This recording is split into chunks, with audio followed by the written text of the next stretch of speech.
दोस्तों, क्या कभी आपने सोचा है कि जिस एयर को आप ब्रीथ कर रहे हैं उसकी असली कीमत क्या है? इमेजिन कीजिए कि भयंकर गर्मी पड़ रही है, टेम्परेचर 45 डिग्री सेल्सियस पार कर चुका है और अचानक आपके इलाके से सारे पेड़, घने पेड़ गायब हो जाते हैं। कंक्रीट की दीवारें आग उगल रही है और आपके पास छुपने के लिए कोई शेड या छांव नहीं है। ये कोई स्पेक्युलेटिव फिक्शन नहीं है, बल्कि आज हमारे देश के कई कोनों की हकीकत बन चुका है। क्या हम डेवलपमेंट के नाम पर एक ऐसी सुसाइडल राह पर चल रहे हैं जहां हमारे देशों के फेफड़े ही नोचे जा रहे हो? क्या चौड़ी सड़कें, लग्जरी मॉल्स और टेक्नोलॉजिकल पार्क्स हमारे इकोलॉजिकल सर्वाइवर से ज्यादा जरूरी है? आज हम भारत में फैल रहे एक ऐसे साइलेंट क्राइसिस की बात करेंगे जिसने आम नागरिकों को सड़कों पर उतरने पे बेहद यूनिक और इनोवेटिव प्रोटेस्ट करने पर मजबूर कर दिया। इस वीडियो को आखिर तक जरूर देखिएगा, क्योंकि ये सिर्फ पेड़ों के बारे में नहीं है, ये सीधे आपकी हेल्थ, आपके एनवायरमेंट और आपके आने वाली जनरेशन के वजूद से जुड़ा है। चलिए इस पूरे मामले की कड़वी सच्चाई को अनकवर करते हैं।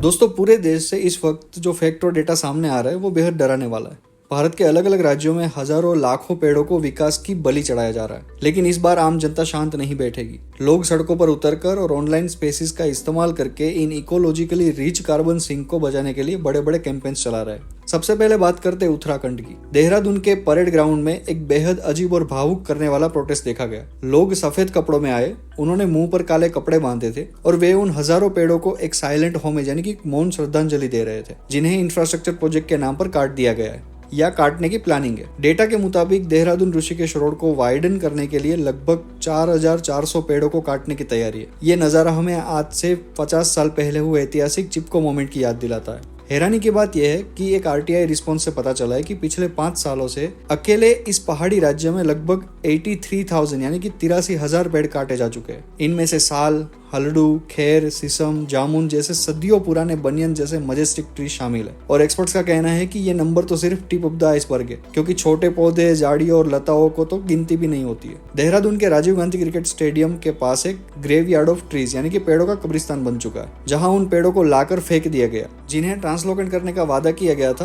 पर वे सर्वाइवल ही नहीं कर पाए। अब पहाड़ों से जरा नीचे प्लेन्स की तरफ आते हैं। राजस्थान के जयपुर में ढोलका बंद मूवमेंट और जोर पकड़ रहा है। जयपुर एयरपोर्ट के पास एक बड़े मॉल के कंस्ट्रक्शन के लिए लगभग 700 पेड़ों को काटने का विरोध हो रहा है। इतना ही नहीं, जयपुर के बीचों बीच स्थित 100 एकड़ के तोरो की कुंट फॉरेस्ट पर भी खतरा मंडा रहा है, जहां होटल्स, फिनटेक पार्क और राजस्थान मंडपम बनाने का बड़ा प्लान है। इस घने जंगल में 2400 नेटिव ट्रीज, 60 प्रजातियों की मेडिसिनल हर्ब्स और 90 से ज्यादा प्रजातियों के बर्ड्स रहते हैं। जब गर्मियों में पारा 45 डिग्री टच करता है तो यही जंगल शहर के टेम्परेचर को कहीं डिग्री तक कम रखता है। इसे खत्म करने का मतलब है कि शहर को फर्नेस यानी कि भट्टी में बदल देना। इसी तरह महाराष्ट्र के नासिक त्र्यंबकर में सिमस्थला कुंभ मेला के नाम पर 5000 पेड़ों को काटने का प्लान था, जिस पर नेशनल ग्रीन ट्रिब्यूनल यानी कि एनजीटी ने दखल देकर फिलहाल स्टे लगाया। उधर दक्षिण में हैदराबाद के केबीआर पार्क में ग्रीन कवर को बचाने के लिए लोगों ने ह्यूमन चेन्स बनाए और साइलेंट मेमोरियल आयोजित किए।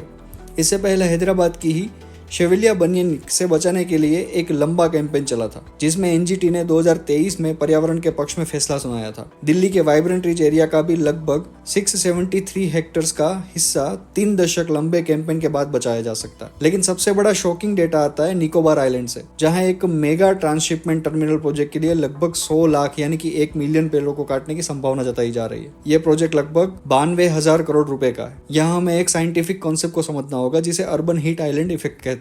जब किसी शहर से एवेन्यू ट्रीज यानी सड़कों के किनारे लगे पेड़ों को हटा दिया जाता है तो कंक्रीट और डामर की सड़कें सूरज की गर्मी को एब्जॉर्ब कर लेती है। ये पेड़ सिर्फ छांव नहीं देते, बल्कि सस्पेंडेड पार्टिकुलेट मैटर यानी कि एसपीएम, नाइट्रोजन ऑक्साइड्स और सल्फर डाइऑक्साइड जैसी जहरीली गैसों को एब्जॉर्ब करके एयर क्वालिटी को फिल्टर करते हैं। इन्हें काटना सीधे तौर पर पब्लिक हेल्थ के साथ खिलवाड़ करना है। दोस्तों, देश दुनिया के इन गंभीर और पॉलिसी ड्रिवन मुद्दों को गहराई से समझने के लिए केवल हेडलाइन देखना काफी नहीं होता। इसके लिए आपको देश के सबसे प्रतिष्ठित न्यूज़पेपर के डीप एनालिसिस और एडिटोरियल्स को पढ़ना जरूरी होता है। लेकिन हम जानते हैं कि रोजाना कई घंटों के लंबे लंबे आर्टिकल्स पढ़ना, उनमें से काम के पॉइंट्स निकालना कितना टाइम कंज्यूमिंग और मुश्किल हो सकता है। इसी प्रॉब्लम को सोल्व करने के लिए बेहद शानदार इनिशिएटिव शुरू किया गया है, डेली एडिटोरियल समरीज। यहाँ आपके द हिंदू और इंडियन एक्सप्रेस जैसे बड़े न्यूज़पेपर के सबसे इंपोर्टेंट एडिटोरियल का क्रिस्प और इन डेप्थ एनालिसिस मिलता है, वो भी 3 भाषाओं में, इंग्लिश, हिंदी एंड गुजराती। ये इनिशिएटिव आपकी समझ को बूस्ट करके आपकी कॉन्टेक्चुअल नॉलेज को मजबूत करने के लिए डिजाइन किया गया है, जो आपको हर बड़े पर्सपेक्टिव से अपडेट रखेगा। यहाँ आपको हाई क्वालिटी मल्टीलिंगुअल नोट्स मिलते हैं, जो आपकी एनालिटिकल स्किल को एक नए लेवल पे ले जाएगा। और हमारे यूजर्स के लिए एक स्पेशल ऑफर है। अगर आप अभी वो ज्वाइन करते हैं तो कोड NEW30 का यूज करके आप 6 मंथ सब्सक्रिप्शन पर सीधे 30% का आउटराइट डिस्काउंट पा सकते हैं। इस बेहतरीन अपॉर्चुनिटी का फायदा उठाए और अपनी नॉलेज को सॉलिड बनाए। चलिए अब वापस चलते हैं अपने टॉपिक पर, इसे पूरे क्राइसिस के उस पहलू को देखते हैं जिसे छुपाया जाता है। अब बात करते हैं उस हिडन रियलिटी की जो अक्सर मेन स्ट्रीम डिस्कशन से ओझल रहती है। जब भी कोई बड़ा प्रोजेक्ट आता है तो सरकार और कॉर्पोरेशन एक टर्म का बहुत इस्तेमाल करते हैं, कंपेंसेटरी एफोरेस्टेशन और ट्री ट्रांसलोकेशन। यानी अगर हम यहाँ पर एक पेड़ कट करते हैं तो हम कहीं और 10 पौधे लगाएंगे, या हम इस पेड़ को जड़ से उखाड़ कर दूसरी जगह प्लांट कर देंगे, ये उसका मतलब है। लेकिन क्या आपको पता है कि इसके पीछे का असली सच क्या है? इसे कोई एनवायरमेंटल एग्जीक्यूटिव एक बहुत बड़ा ग्रीन वॉशिंग स्कैम मानते हैं। साइंटिफिक डेटा और ग्राउंड रिपोर्ट्स बताते हैं कि ट्री ट्रांसलोकेशन यानी कि पेड़ों को शिफ्ट करने का सक्सेस रेट बेहद कम है। एक 100 साल पुराने बरगद के पेड़ को भारी मशीनों से उठाकर दूसरी जगह लगाने पर उसके सर्वाइवल करने के चांसेस न के बराबर होते हैं, क्योंकि उसका पूरा इकोसिस्टम डैमेज हो जाता है। ये सिर्फ कागजी खाना पूर्ति होती है। दूसरा कड़वा सच है कंपेंसेटरी अफॉरेस्टेशन का। अगर आप देहरादून या जयपुर के बीच एक किसी विशाल या परिपक्व पेड़ को काटते हैं तो उसकी जगह 100 किलोमीटर दूर एक किसी बंजर जमीन पे 10 छोटे सैपलिंग्स यानी कि पौधे लगा देते, तो क्या उस शहर का नुकसान पूरा हो जाएगा?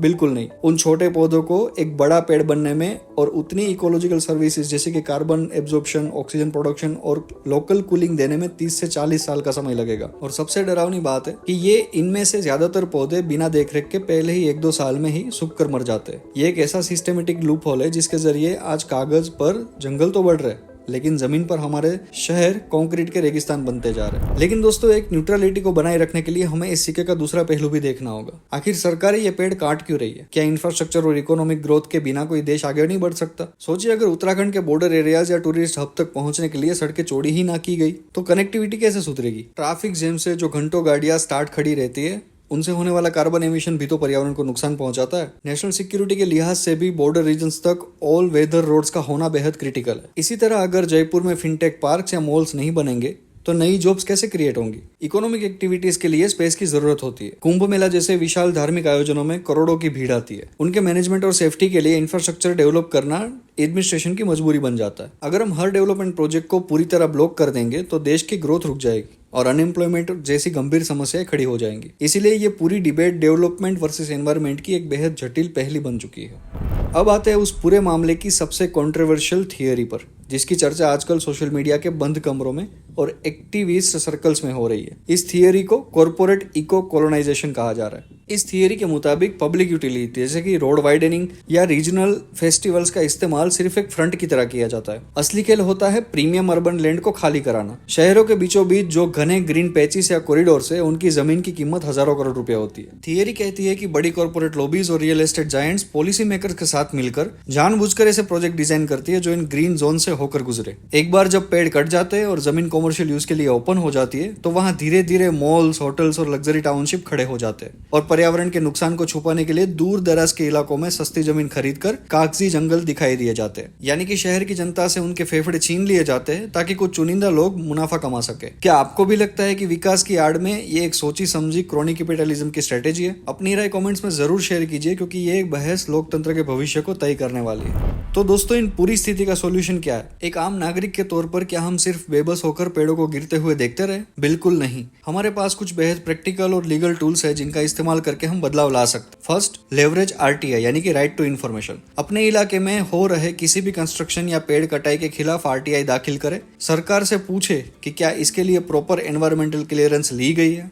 Second, support local and digital campaigns. Social media सिर्फ रील्स देखने के लिए नहीं है। हैदराबाद के केबीआर पार्क और दिल्ली के रीज की तरह ऑनलाइन पिटीशन साइन करें, अवेयरनेस फैलाए और लोकल कम्युनिटी प्रोटेस्ट का हिस्सा बने।